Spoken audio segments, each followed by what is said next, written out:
Welcome to Pop Crime TV's The Outlier Podcast. I'm your host, Lauren Conlin, and I want to issue a trigger warning first and foremost, as this episode depicts sexual violence. Okay, guys, this case has absolutely torn me up. It is so disturbing, and I recently covered it on my YouTube channel briefly and also on an episode of Nancy Grace, but I wanted to take the time to do a full podcast about it because the victim, Chanti Dixon, was so innocent. She was a beautiful mother, and she did not deserve this. Additionally, I want to remind people that Uber and Lyft, as safe as they may seem, you still have to be vigilant and you still have to exercise situational awareness. Uber has taken the time to increase safety measures by adding some of these features. You have the ability to share your trip info. I know I do that with babysitters. I have them share their information with me if I send them in a car home late. So that is helpful. And then you also have the option to audio record the entire ride. If you feel like something is off, there's a button that you can press and you can record the entire ride. And then lastly, there's a really easy button that says seek live help on the app. So they are making progress. I will give them that. I think it's also important to note that the suspect in this particular case, he had no priors. He had no criminal record. I have seen that Uber does do background checks. So again, in this case, he had no priors, so how were we supposed to know? I mean, maybe he committed other crimes and he just wasn't caught, because this one seems so horrific. You're kind of wondering to yourself, my gosh, how can this be a first-time offender? Also, I have seen other reports of men pretending to be Uber and Lyft drivers, and then unsuspecting women who might be intoxicated, coming out of a club or whatever, will just get in because these guys are saying, hey, I'm your driver, I'm your driver. So ladies, please be aware and please stay vigilant. Okay, let's get into the tragic story of Chanti Dixon. Chanti Dixon was 30 years old and a single mother of two. She loved her children more than anything and always said that she was a mother above all else. She worked so hard for those kids, and people said that Chanti was so fun, so funny and silly, and just really loved by all. And I don't mean to sound like an episode of Dateline, I really don't, but I did come across a lot of different Facebook posts where people said exactly this. I want to get this part out of the way before we go any further. Chanti did work multiple jobs to make ends meet. If you are a parent, you know that kids are not cheap. So Chanti did work part-time at a gentleman's club. Something Chanti's mom said in an interview that just broke my heart was something along the lines of, and I'm paraphrasing, but she said, you know, whoever did this thought that nobody would care about a stripper. Yeah, well, we care. And I just thought that was so heartbreaking because she's not a stripper. My gosh, everybody needs to grow up. She was a human. She was a mother. And I love looking at her photos on Facebook and TikTok of her and her kids. It really did bring me a lot of joy. So everybody, save your judgment.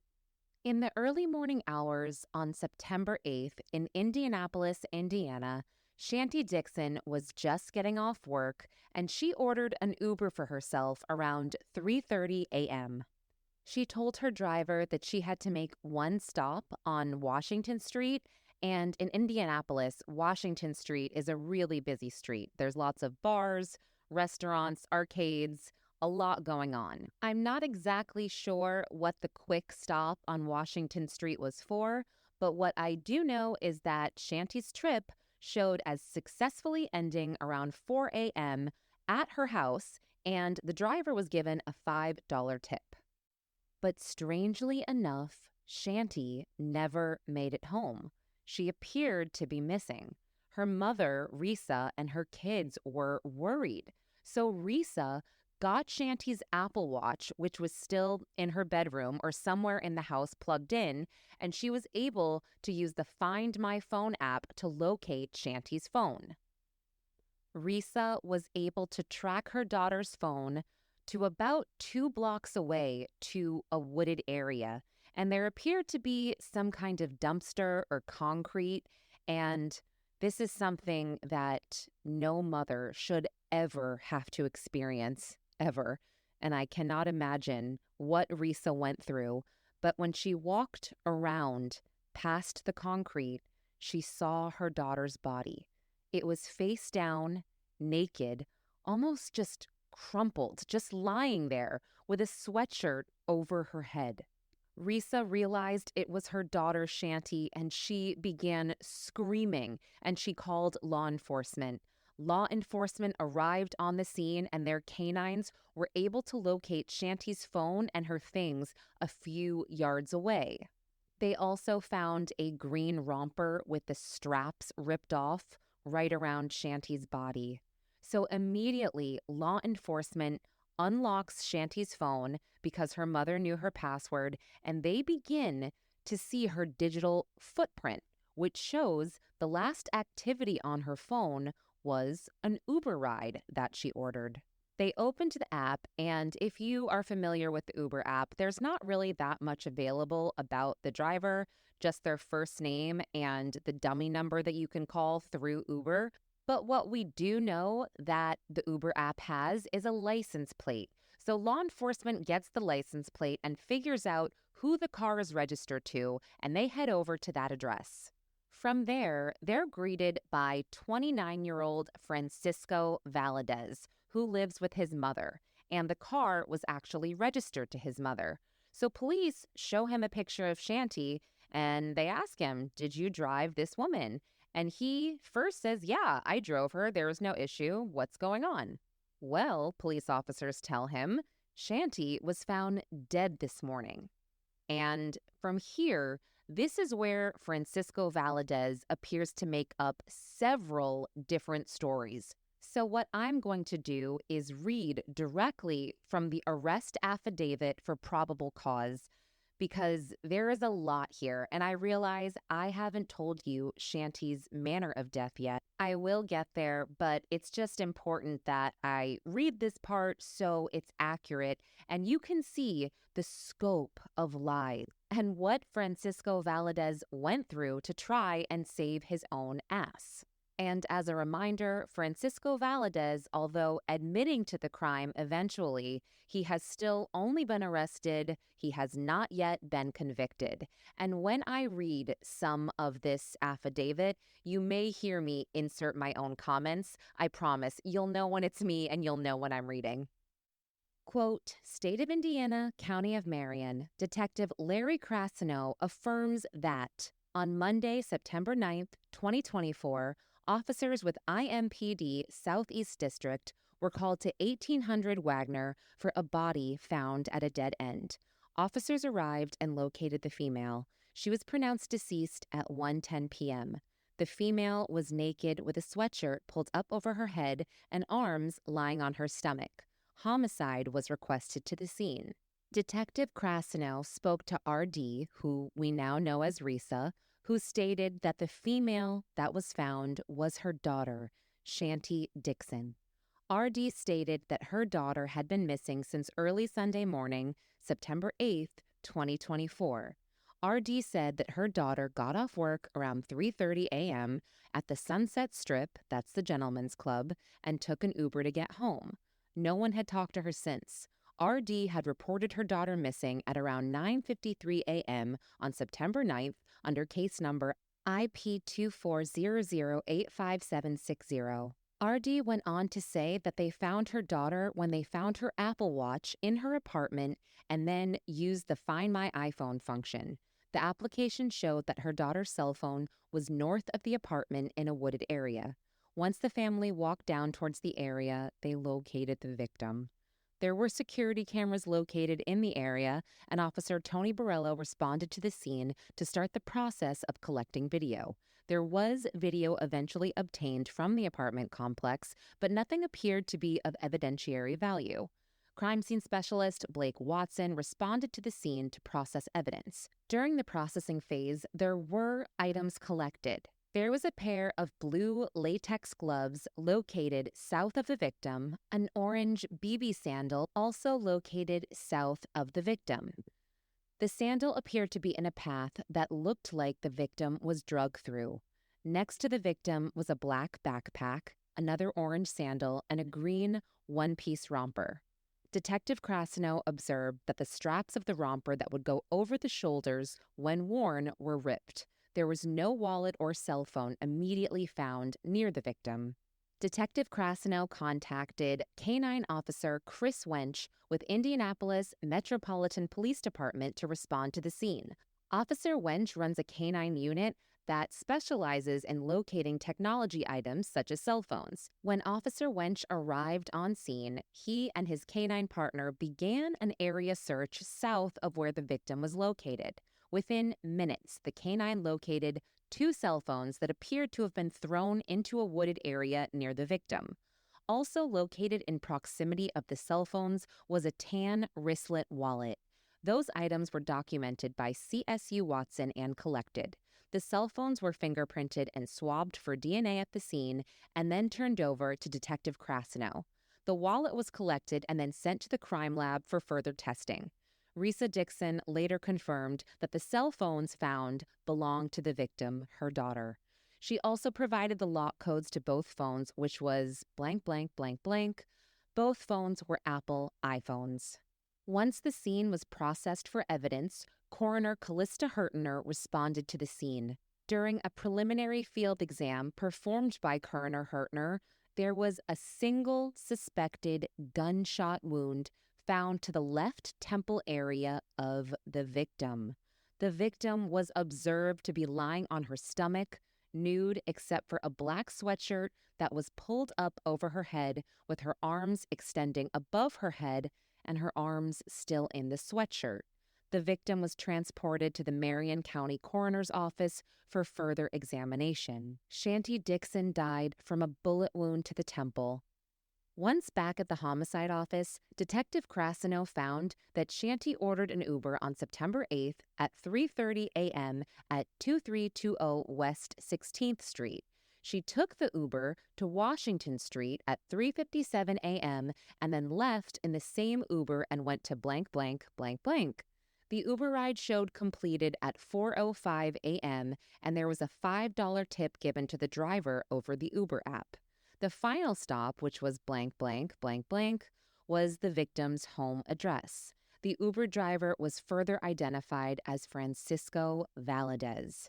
According to the Uber info, Mr. Valadez was driving a BMW with plate number blank, blank, blank. The registration information for the BMW showed that it was registered to an Angela Valadez at blank, blank address in Indianapolis, and that was his mother. Detective Krasno contacted East District officers and had them drive by the address and see if the vehicle was at the residence. He was contacted a short time later and advised that the vehicle was in fact at the address. Detective Krasno went to the address and contacted Francisco Valadez. Detective Krasno told Mr. Valadez that he wanted to speak with him about a ride he may have given Sunday morning. Mr. Valadez agreed to talk with Detective Krasno. Detective and Mr. Valadez sat in Detective Krasno's department vehicle and began to take a recorded statement from him. Before having Mr. Valadez get in his department vehicle, Detective Krasno asked Mr. Valadez if he had a gun or a knife on him and briefly patted him down. Mr. Valadez said that he had a gun, but it was inside the house. Mr. Valadez said that he did pick up Chanti and began to tell a story about how when he dropped her off, there had been no issues at all.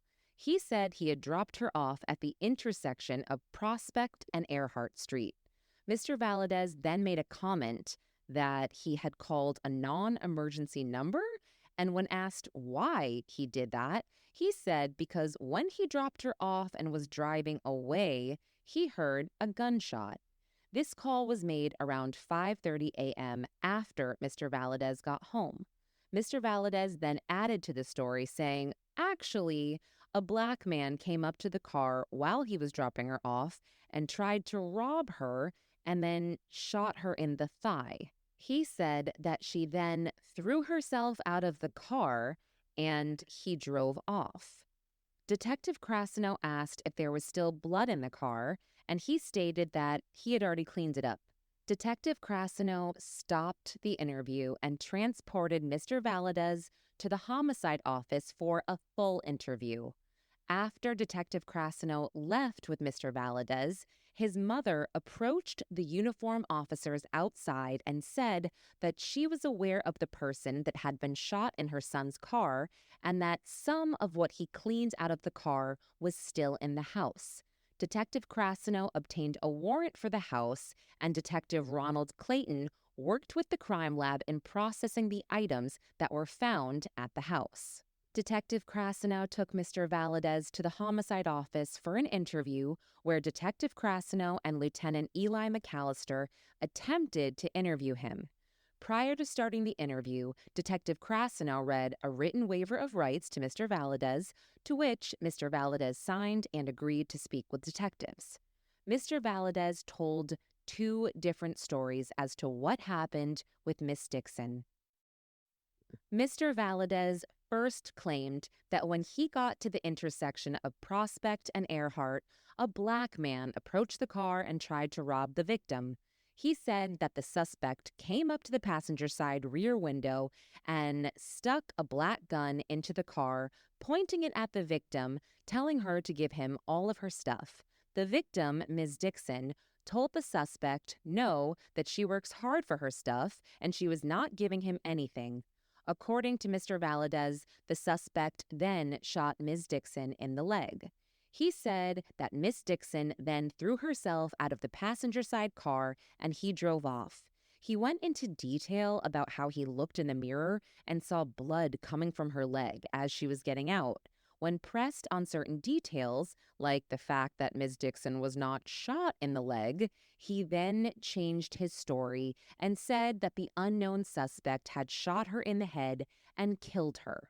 He then said that he took off with Miss Dixon in the back seat and panicked, so he drove to the dead end of Wagner Lane, and once there, he drug her out of his car and placed her where she was later found, and then he threw her stuff in the wooded area.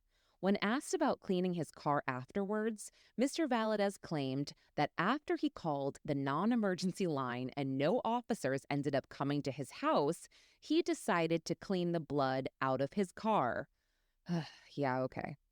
He said he cleaned everything out and placed it in the trash at his house and that the trash man had already picked up the trash. How convenient. Detective Krasino had been informed by Detective Clayton that while executing the search warrant at the house, Valadez's house that is, they had found bloody towels and clothes in a bedroom belonging to Mr. Valadez. Detective Krasino informed Mr. Valadez that detectives had recovered the items from his room, and he said that those items were from the second cleanup he did of his car. He claimed the items from the first cleanup were picked up by the trash man. Detective Krasino informed Mr. Valadez that detectives had also recovered the firearm from his house, which he confirmed was a Walther PPX 9mm. Lieutenant McAllister asked Mr. Valadez if there was any explainable way that once the bullet was recovered from Miss Dixon during her autopsy, if it would match his firearm. Mr. Valadez hesitated for a second and then said, "Okay, I shot her in the head. It was self-defense." Mr. Valadez then told a story about how he was driving Ms. Dixon, and she was obviously angry about something at some point and started slapping him in the head repeatedly. He said that he grabbed his gun, and it was in the driver's side door, and he fired over his shoulder, striking her in the head. He said that he panicked, and that's when he took her to the dead end and dumped her body.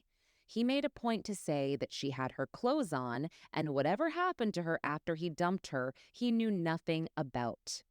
Well, when pressed on details of this story, Mr. Valadez changed his version yet again. He admitted that he was a 30-year-old virgin, and he had asked Ms. Dixon to take his virginity. She apparently laughed at first, but then he offered her money, and she agreed. By the way, I don't believe any of this. She just got off work. She was probably exhausted. This is just so ridiculous. Anyway, so he then said that Ms. Dixon took her own clothing off and he got in the back seat and he attempted to have sex with her. He said that he could not get in there and he had trouble getting and maintaining an erection. He said at one point, Ms. Dixon began laughing at him and making fun of his small penis. Mr. Valadez said this made him angry and he shot her in the head. He did also add that while laughing at him, she supposedly smacked him in the head. By the way, I'm sure she was struggling because he was raping her. So of course she smacked him in the head. And I'll have to add the word allegedly after all of this because he has not been convicted yet. So he said that after shooting her, he drug her out of the car and placed her behind the concrete barrier where she was found. By the way, he said he did ejaculate at some point while in the car. I don't want to know. He said that afterwards, he stood there looking at her body on the ground and he started to grab her breast and stomach. And this is after she was already deceased. So, trigger warning, he tells the police that, I just have a hard time with this part. He tells them, I figured I would have another go at it. Yeah. He said that he then again tried to have sex with Ms. Dixon, but still could not. However, he managed to ejaculate on her. Before he left the scene, he said that he rolled her closer to the concrete barrier, and that is why she was found face down. He also threw her cell phone and wallet into the wooded area.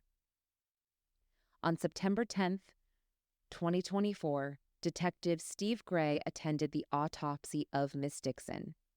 There were DNA swabs taken from Miss Dixon's lower abdomen, back, vaginal area, anal, fingernails, and hands. There was a single gunshot wound noted to her left temple. The gunshot wound was a penetrating wound at intermediate range with a trajectory left to right and slightly upward. Dr. Poulos also noted that Miss Dixon had a tampon in. All events occurred in Indianapolis, Indiana, Marion County.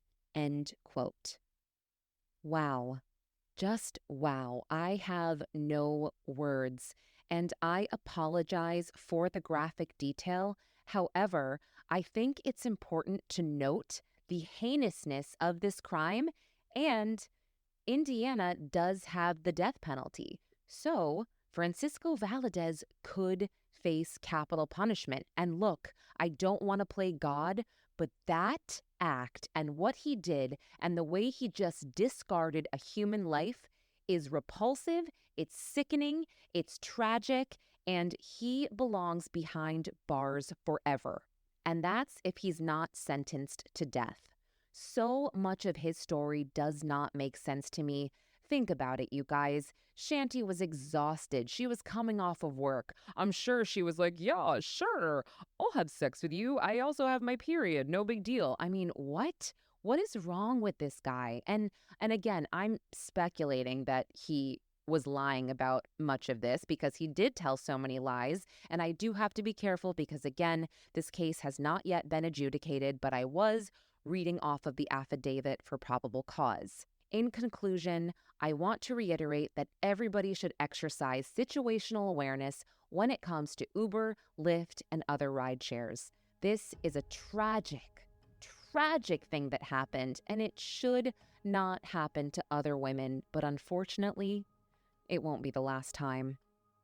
I am praying that justice comes quickly for Chanti Dixon. I also included a GoFundMe link in the episode notes where you can donate to her children. I pray for them every day, and my heart breaks that they don't have their mom anymore. And I know this episode was such a bummer, but I appreciate everybody listening, and it felt important to raise awareness around what happened to Chanti, who she was as a person, and just to remind everybody to stay vigilant. All right, everyone. Thank you for listening to Pop Crime TV's The Outlier podcast. I'm Lauren Conlin. Thanks for listening.